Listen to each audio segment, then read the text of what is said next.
ખોટા મંત્ર તંત્ર બોલી અલગ અલગ વિધિ કરી લોકોને વિશ્વાસમાં લઈ સોનાના ઘરેણાં તથા રોકડા રૂપિયાની ઠગાઈ કરતા અમરેલીના 2 ઈસમો ઝડપાયા।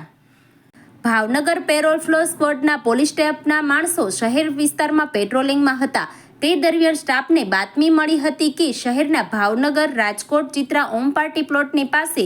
2 ઈસમો નરેશનાથ બચુનાથ ડાવાણી ઉંમર વર્ષ 36 તથા ભૂપતનાથ સુરાનાથ ધાધલ ઉંમર વર્ષ 41 રહે બંને મહાવીરનગર રેલવે સ્ટેશન પાસે કેરિયા રોડ લાઠી જિલ્લો અમરેલીવાળાઓ કાળા કલરનો મોટરસાયકલ લઈ ઊભા છે અને તેઓ પાસે સોનાની ધાતુ જેવા ઘરેણાં તથા રોકડા રૂપિયા છે, જે તેણે ક્યાંકથી ચોરીથી અથવા છળ કપટથી લાવેલ હોવાની શંકા જતા તપાસ કરતા બંને ઈસમો પાસેથી સોનાની બુટ્ટી નંગ 1 જેની કિંમત રૂપિયા 23,140, મોટરસાયકલ કિંમત રૂપિયા 50,000, મોબાઈલ ફોન કિંમત રૂપિયા 500 તથા રોકડા રૂપિયા 10,800 મળી કુલ કિંમત રૂપિયા 84,710નો મુદ્દામાલ સાથે ઝડપી લીધા હતા।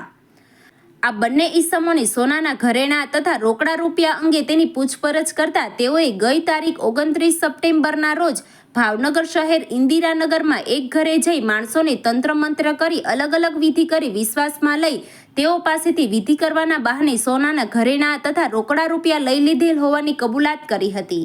આથી નરેશનાથ તથા ભૂપતનાથ બંને વિરુદ્ધ બોરતળાવ પોલીસ સ્ટેશનમાં ગુનો નોંધાવી વધુ તપાસ હાથ ધરી હતી।